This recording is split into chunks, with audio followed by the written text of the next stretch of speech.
വിജയകുമാർ, താങ്കൾക്ക് സംസാരിക്കാം. അടിയന്തരമായി എന്തോ വിവരം പ്രേക്ഷകരുമായി പങ്കുവയ്ക്കാൻ വിജയകുമാറുണ്ട്. ഈ അവിടെ കുടുങ്ങി എന്ന് പറയുന്ന ആ കുടുംബത്തിന്റെ വിവരങ്ങൾ, അതായത് ആ കുടുംബത്തിന്റെ അവരുടെ അടുത്ത ഒരാൾ, അതായത് അവിടെ കുടുങ്ങി എന്ന് പറഞ്ഞ് വിവരം കൊടുത്ത അവരുടെ ബന്ധു അയൽവാസിയും ഒക്കെയായ അഞ്ജു, ആ കുട്ടി എന്നോടൊപ്പമുണ്ട്. അതിൽ ചില ആശയക്കുഴപ്പം ആർമിയുടെ വാർത്താക്കുറിപ്പിൽ വന്ന സാഹചര്യത്തിലാണ് ഞാൻ ആ ഫോൺ അഞ്ജുവിന് കൈമാറാം. അഞ്ജു ആണ് ഈ വിവരം NDRFന് നൽകിയത്. അഞ്ജു നൽകിയ വിവരത്തിന്റെ അടിസ്ഥാനത്തിൽ NDRF സംഘം അവിടേക്ക് പോയിട്ടുണ്ട്, അവരെ റെസ്ക്യൂ ചെയ്തിട്ടുണ്ട്. ഞാൻ അഞ്ജുവിന് ഫോൺ കൈമാറാം. അഞ്ജു സംസാരിക്കും. ഓക്കെ അഞ്ജു, പറഞ്ഞോളൂ. അഞ്ജു, എന്താണ് യഥാർത്ഥത്തിൽ സംഭവിച്ച? അഞ്ജു അവരോട് ഒറ്റപ്പെട്ടു പോയതാണെന്ന് നമ്മൾ മനസ്സിലാക്കുന്നു. ഇപ്പോൾ യഥാർത്ഥത്തിൽ അഞ്ജുവിന് അറിയുന്നത് പോലെ ഈ ദൗത്യ സംഘം, ഈ സേനാംഗങ്ങൾ അവിടെ എത്തിയിട്ടുണ്ട്. എത്തിയിട്ടുണ്ട്. അവര് അങ്ങോട്ടേക്ക് സേഫ് ആക്കിയിട്ട് മാറ്റിയിട്ടുണ്ടെന്നാ പറഞ്ഞേ. അല്ല, അവരെ മാറ്റിയിട്ടില്ല. അവരെ മാറ്റുന്നതിനെ കുറിച്ച് അവർ ആലോചിച്ചുകൊണ്ടിരിക്കുകയാണ്. എയർലിഫ്റ്റ് ചെയ്യാൻ പറ്റുമോ എന്ന കാര്യവും സൈന്യം ആലോചിക്കുന്നുണ്ട്. എന്താണ് ശരിക്കും സംഭവിച്ചത്? ഇന്നലെ ഈ ഫയർ സേഫ്റ്റി അംഗങ്ങൾ അവിടെ വന്ന് അവിടെ നിന്ന് ഒഴിയണമെന്ന് പറഞ്ഞിരുന്നോ? ഒഴിയണമെന്ന് പറഞ്ഞാൽ അവർക്ക് ഇങ്ങോട്ടും അങ്ങോട്ടും പോകാൻ പറ്റാത്ത സാഹചര്യമാണ്. വണ്ടിയും കാര്യങ്ങളൊന്നും ഇല്ല. അപ്പോൾ ഇവിടെ ഫുള്ളും പൊട്ടി കിടക്കില്ലേ. അപ്പോൾ അങ്ങോട്ടേക്ക് അവർക്ക് മാറാനും പറ്റത്തില്ല. അല്ല, ദുരിതാശ്വാസ ക്യാമ്പിലേക്ക് പോകാൻ അവർ മടി കാണിച്ചെന്നാണോ മനസ്സിലാക്കേണ്ടത്? മടിയൊന്നും കാണിച്ചില്ല. അതെന്താന്ന് വെച്ചാല് ആരും അറിഞ്ഞില്ലല്ലോ സംഭവം. പെട്ടെന്നല്ലേ ഉണ്ടായിരുന്നേ. ആരും അറിഞ്ഞില്ലായിരുന്നു. ഈ പറയുന്ന 4 പേരുമായിട്ട് അഞ്ജു എങ്ങനെയാണ് ബന്ധം? എങ്ങനെയാണ്? എന്റെ നെയ്ബേഴ്സ് ആണ്, ഞങ്ങൾ ഫാമിലി പോലെയാണ്. ഓക്കെ, അഞ്ജുവിന്റെ വീടിന് എന്തെങ്കിലും സംഭവിച്ചോ? എന്റെ വീടിന് ഒന്നും സംഭവിച്ചില്ല. എന്റെ പേരപ്പന്റെ വീടൊന്നും ഇല്ല. അവര് രണ്ടാളും മിസ്സിംഗ് ആണ്, കാണുന്നില്ല. ഓക്കെ, അഞ്ജു ഇപ്പോൾ ദുരിതാശ്വാസ ക്യാമ്പിലാണോ ഉള്ളത്? എവിടെയാണുള്ളത് ഇപ്പോ? അല്ല, ഞങ്ങൾ ഇവിടുന്ന് മാറിയായിരുന്നു. വീട് മാറിയായിരുന്നോ? ഓക്കെ, 2 മാസമായി മാറിയിട്ട്. അപ്പൊ ഇവര് ഏതെങ്കിലും ഈ ബന്ധുക്കളുടെ വീട്ടിലേക്ക് മാറാമെന്ന് പറയുന്നുണ്ടല്ലോ. അടുത്തെവിടെങ്കിലും ബന്ധുക്കളുടെ വീടുണ്ടോ? വീടൊക്കെ ഉണ്ട് ഇവിടെ. ഇവിടെ ഫുള്ള് ഞങ്ങളുടെ ഫാമിലിയാ ഉള്ളത്. ആ വീടൊന്നും ഇപ്പൊ ഇല്ല ഇവിടെ. അത് ശരി. ഈ 4 പേരും എന്ത് ചെയ്യുന്നവരായി? ജോണി, ജോമോൾ, എബ്രഹാം, ക്രിസ്റ്റി എന്ന് പറയുന്നത് അവർക്ക് കൃഷിയാണ്. ഓക്കെ, ഈ കഞ്ഞിരക്കത്തോട്ട് തൊട്ടിയിൽ എന്ന് പറയുന്ന വീട്ടുപേരാണോ? കാഞ്ഞിരക്കാട് തൊട്ടിയിലാണ് അല്ലേ? ഓക്കെ, മറ്റെന്തെങ്കിലും കാര്യം ഇപ്പോൾ എന്നോട് പറയാനുണ്ടോ അഞ്ജുവിന്? പിന്നെ പറയാനുള്ളതെന്ന് വെച്ചാൽ എന്റെ പേരപ്പന്മാരൊന്നും കിട്ടിയിട്ടില്ല. അഞ്ജു, എവിടെയെങ്കിലും ഇതുപോലെ ആൾക്കാരെ, നിങ്ങളുടെ ബന്ധുക്കൾ അവിടെ കുറെ ഉണ്ടെന്ന് മനസ്സിലായതുകൊണ്ട് ഞാൻ ചോദിക്കുകയാണ്. വേറെ ആരെങ്കിലും ഇതുപോലെ കുടുങ്ങി കിടക്കുന്നതായിട്ട് അറിയാമോ അഞ്ജുവിന്? ഇല്ല, ഇനി അവിടെ ആരുമില്ല.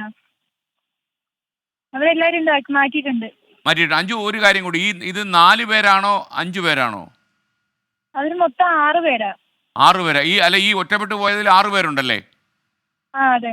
അവരുടെ പേരെന്തൊക്കെയാ? Johnny, John, Jomol, Christy, Abraham, പിന്നെ 2 കൂടി പേരുണ്ട് എനിക്ക്. ജോളാണോ? ജോളും ഒരു പേരുണ്ടല്ലോ. പേരൊന്നുകൂടെ പറയാമോ? PCR ആ പേരൊന്ന് നോട്ട് ചെയ്തോളൂ. John, Jomol, Christy, Abraham, Joseph, അങ്ങനെ എന്തോ ആണ് പേര്. ക്രിസ്റ്റി അബ്രഹാം ഒരു പേരാണോ? അല്ല, ക്രിസ്റ്റി ഒരാളുടെ പേരാണ്. ഓക്കെ, അങ്ങനെ 6 പേരുണ്ടല്ലേ ശരിക്കും? 6 പേരുണ്ട്. 6 പേരുണ്ട്. അതില് മാറിയിട്ടുണ്ട്. ഒരു പെൺകുട്ടിയുടെ കാലിന് എന്തോ ഒരു പ്രസാദം ജന്മനാ ഉള്ളതാണല്ലേ? അല്ലാതെ ഈ അപകടം ഒന്നും ഉണ്ടായതല്ലോ? അല്ലല്ല, അങ്ങനെയൊന്നുമില്ല.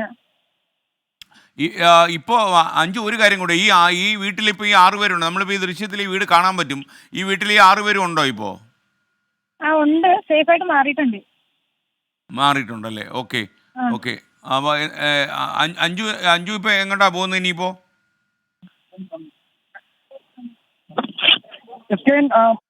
വിജയകുമാറാണ്. ഇതാണ് അഞ്ജു നൽകിയ വിവരമാണ്. രാവിലെ നമ്മൾ ഈ ഭാഗത്തേക്ക് വന്നിരുന്നു. കുറെ ദൂരം, അതായത് നമ്മൾ നിൽക്കുന്ന ചൂരൽമലയിൽ നിന്ന് ഏതാണ്ട് ഒരു 4-5-6-7 കിലോമീറ്റർ നടന്ന് കുത്തനെയുള്ള കയറ്റം കയറി ഇവിടേക്ക് വരണം. അപ്പോൾ അത്രയും ദൂരം നടന്ന് വന്നാൽ മാത്രമേ ഈ ദുരന്ത മേഖലയിലേക്ക് അതിന്റെ ഒരു ഭാഗത്തേക്ക് എത്താൻ കഴിയും. അവിടെ വന്നപ്പോഴാണ് അഞ്ജു ഈ NDRFന് ഈ വിവരം കൈമാറിയത്. അതിൽ NDRF സംഘം അപ്പോൾ തന്നെ അവിടേക്ക് പോയിരുന്നു. അപ്പൊ അഞ്ജു പറയുന്ന വിവരമാണ് നമ്മൾക്ക് ഉള്ളത്. അഞ്ജു പറയുന്നത് അവർ 6 പേരുണ്ട്, ആ കുടുംബത്തിൽ 6 പേരുണ്ട് എന്നാണ് പറയുന്നത്. അതില് ജോണും അതുപോലെ ജോമോളും പിന്നെ അവരുടെ മക്കളും അടങ്ങുന്ന കുടുംബം. അതിലൊരു കുട്ടിക്ക് കാലിന് കുറച്ച് പ്രശ്നങ്ങളുള്ളതാണ്. അത് ഈ അപകടത്തിൽ പരിക്കേറ്റതൊന്നുമല്ല. അവർ ഒറ്റപ്പെട്ടു എന്നതുകൊണ്ട് മാത്രം അവരെ സുരക്ഷിത കേന്ദ്രങ്ങളിലേക്ക് മാറ്റുകയാണ്. ഇതാണ് നമുക്ക് ഒരു എന്താണ് ഫസ്റ്റ് ഹാൻഡ് ഇൻഫോർമേഷനായി കുട്ടിയിൽ നിന്ന് കിട്ടിയ അഞ്ജുവിൽ നിന്ന് കിട്ടിയ വിവരമാണ്. അതാണ് ഞാൻ പങ്കുവയ്ക്കുന്നത്. അത് അഞ്ജു തന്നെയാണ് ഇപ്പോൾ നേരിട്ട് പറഞ്ഞത്. നമുക്ക് അല്പസമയത്തിനകം അവർ ഇവിടേക്ക് കൊണ്ടുവരുന്ന സമയത്ത് അതിന്റെ എന്താണ് സംഭവിച്ചത് എന്നത് സംബന്ധിച്ച് NDRFന്റെയും ആ കുടുംബാംഗങ്ങളുടെയും കൂടുതൽ അവരുടെ കൂടുതൽ വിവരങ്ങൾ ലഭിക്കും. അവിടേക്ക് നമുക്ക് അല്പസമയത്തിനകം എത്താൻ കഴിയുമെന്നാണ് ഞാൻ പ്രതീക്ഷിക്കുന്നത്. ഈ പടവെട്ടി മലയുടെ താഴ്വാരത്താണ് ഞാൻ നിൽക്കുന്നത്. ഞാൻ നിൽക്കുന്നിടത്തുനിന്ന് 2-3 കിലോമീറ്റർ അകത്തേക്ക് ഏതാണ്ട് ഒരു കൃഷിയിടമാണ്, അതിലൂടെ അകത്തേക്ക് പോകണം. അപ്പോൾ കുറച്ച് കനത്ത മഴയെ തുടർന്ന് വഴിയൊക്കെ കുറച്ച് മോശമായിട്ടുണ്ട്. അപ്പോൾ അതുകൊണ്ട് അവർക്ക് പുറത്തു വന്നാലും ഈ വഴി ഇപ്പോൾ ഇവിടെ മുഴുവൻ ഉരുൾപൊട്ടി വഴിയില്ലാത്ത അവസ്ഥയിൽ അവർക്ക് താഴേക്ക് പോകാൻ ബുദ്ധിമുട്ടുള്ളത് കൊണ്ടാണ് അത്തരമൊരു സഹായം അവർ ആവശ്യപ്പെട്ടത് എന്നാണ് ഞാൻ മനസ്സിലാക്കുന്നത്. അല്ലാതെ അവർക്ക് ഈ അപകടത്തിൽ പരിക്കോ മറ്റോ ഏറ്റിട്ടില്ല, അതിന്റെ ഇരയായിട്ടുമില്ല. ആ ഭാഗത്തേക്ക് ഉരുൾ വന്നില്ല. പക്ഷെ അതിന്റെ താഴ്വാരം മുഴുവൻ തുടച്ചു നീക്കപ്പെടുകയും ചെയ്തു. അവർ അതിന് കുറച്ച് മുകളിലായിരുന്നു. Thank you Vijayakumar.